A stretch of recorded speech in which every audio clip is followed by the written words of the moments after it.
Olá, estamos de volta com o Gazeta Entrevista de hoje. Antes de eu conversar com o presidente da Agência de Negócios do Acre, Inácio Moreira, eu tenho um recadinho para dar para você. Você já sabia que já são mais de 70 ganhadores do Acre Clube? Pois é, e você pode ser o próximo.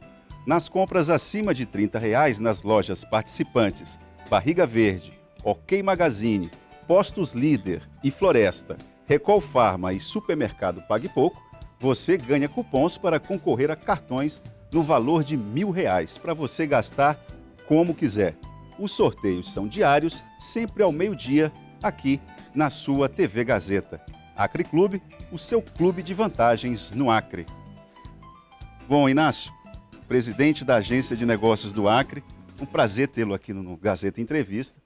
Eu queria começar a nossa conversa de uma maneira bem direta. A Dom Porquito foi inaugurada recentemente pelo ex-presidente Luiz Inácio Lula da Silva, e qual não foi minha surpresa, o próprio site agazeta.net, onde eu também colaboro aqui no Sistema Gazeta, noticiou que o Dom Porquito não tinha nem o CIF. Que problema foi esse? Como que vocês resolveram? Como é que isso foi superado? Hoje a situação já está normalizada?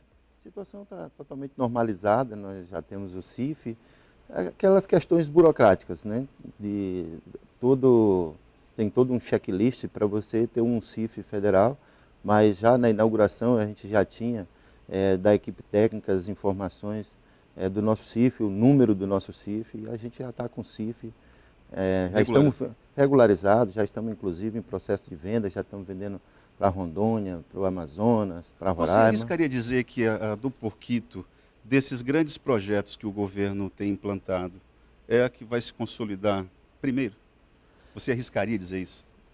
Na verdade, é o seguinte, a Dom Porquito, a carne suína, é uma carne que, se você for ver, os chineses já estiveram aqui verificando, né, a nossa estrutura, é uma carne muito consumida no mundo inteiro, né? Tem toda uma cultura do consumo da carne suína e principalmente de alguns cortes, né?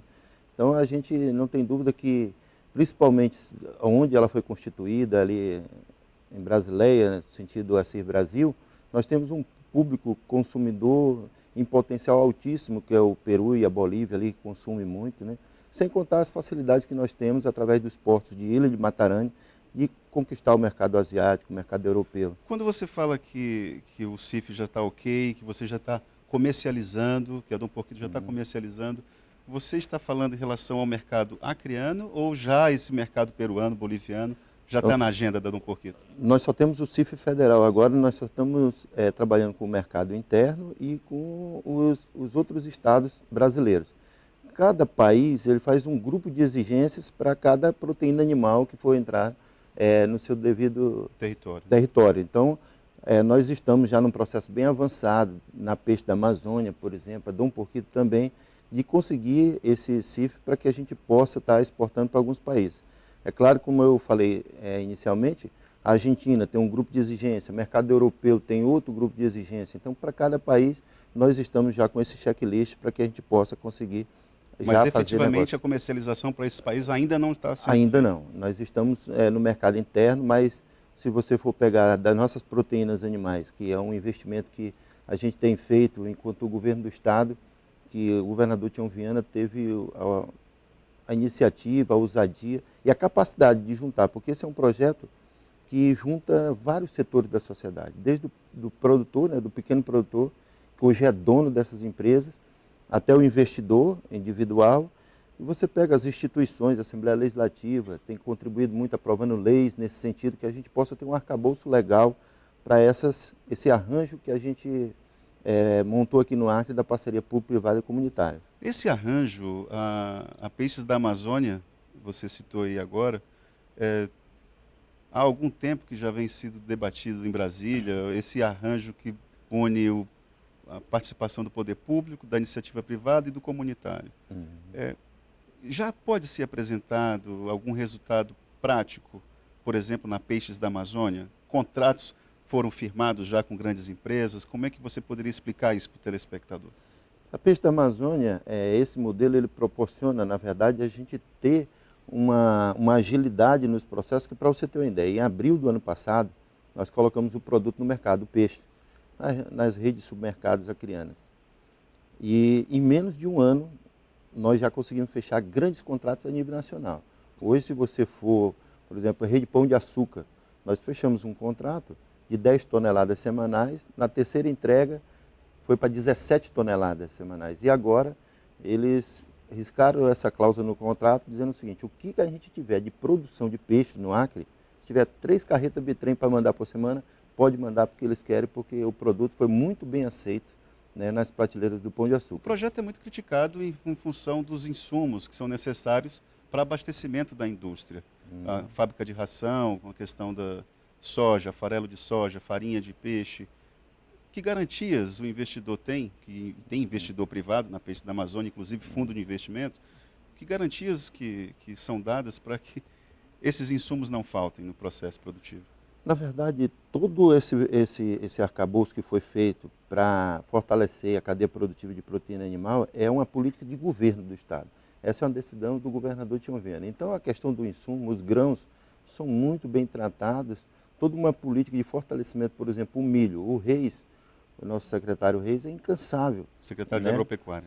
Secretário de Agropecuária, ele é incansável nessa questão dos grãos, porque ele sabe da importância desse item para essas indústrias. Vocês estão importando, comercializando de outros estados o milho, por exemplo?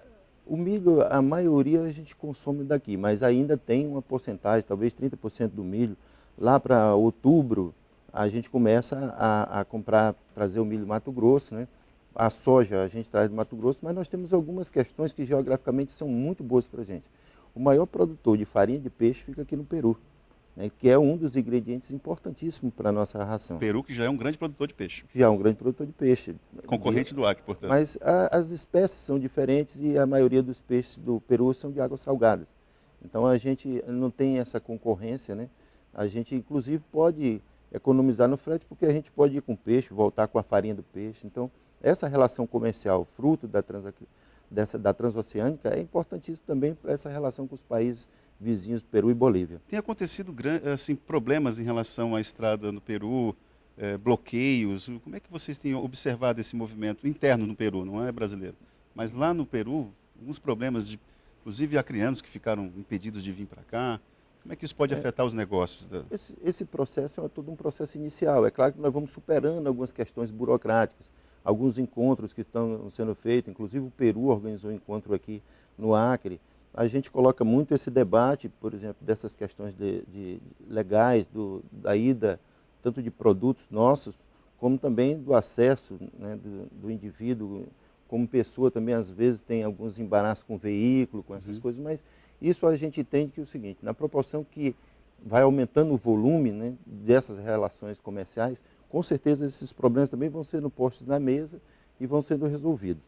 Mas o mais importante, Itan, é que todas essas cadeias produtivas, há uma sinergia entre elas. Se você estava falando do milho e da soja, mas nós precisamos também da farinha de carne. Então a farinha de carne, se a gente tem aqui, né, os frigoríficos de boi, que são já décadas, mas eles tinham um insumo, que é as vísceras e os ossos que você tritura e faz a farinha de carne, que eles tinham dificuldade de ter um cliente como eles têm hoje. Agora eles têm. Tudo que ele produz, automaticamente... O resíduo fica mínimo para eles. Fica mínimo. E a Peixe da Amazônia já adquire porque é um dos ingredientes da ração.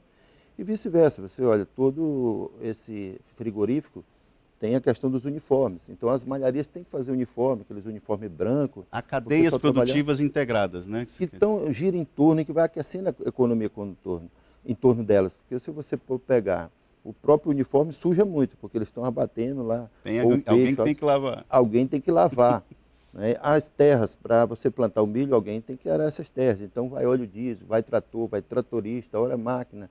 Então, a gente percebe que, por exemplo, regiões ali, que nem Brasileia, que sofreu muito com a alagação, né?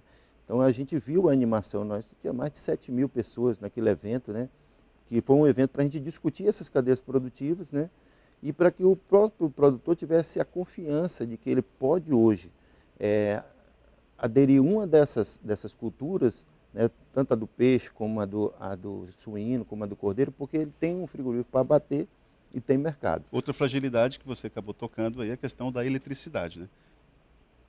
Brasileia mesmo, os produtores ali, Brasileia e Pitaciolândia, recentemente, ano passado, tiveram um baita de um prejuízo porque faltou eletricidade lá durante o processo produtivo. Milhares de frangos morreram, tiveram que ser sacrificados, na verdade. Na verdade, essa questão da eletricidade, hoje, até os bancos, se você for apresentar um projeto para você financiar uma indústria, a primeira coisa que ele vai te perguntar é sobre a geração de energia. Então, é um debate também que a gente tem um cuidado enorme com ele. E não é uma fragilidade específica Não daqui. é uma fragilidade específica, né, do Acre. A matriz energética de todos os países, principalmente do Brasil, tem sido discutido, várias alternativas. E o bom é que quando você tem a indústria, esse debate tem que estar na mesa, né? Então, tem que ser superado. A indústria puxa... A indústria puxa, na verdade, essa discussão como prioridade, porque para a indústria rodar é preciso que tenha uma energia que dê essa garantia. Agora mesmo, a Eletrobras conseguiu um desconto, inclusive, para aumentar a produtividade, para que o custo operacional seja bem menor para os produtores.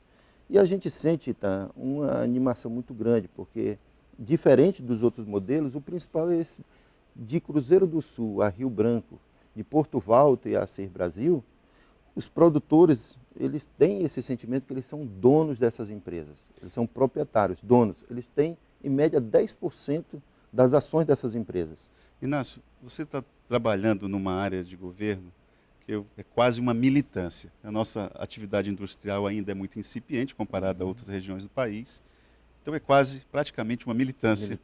Nesse setor da indústria. Um dos gargalos é a formação de mão de obra. Como é que essa ampliação da base produtiva, colocada em prática em execução pelo governo na gestão do Tião Viana, como é que tem tentado superar esse problema? Tanto na Dom Porquito, na Peixes.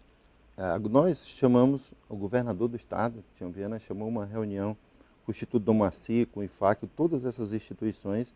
A ideia é que a gente, por exemplo, a Universidade Federal do Acre agora abriu o curso de engenheiro de pesca. Então nós precisamos de engenheiro de alimentação, engenheiro mecânico. Na área técnica, nós precisamos de muito técnico. Para você ter uma ideia, a maioria desses equipamentos, no caso da Peixe, foi comprado equipamentos muito modernos, da Dinamarca.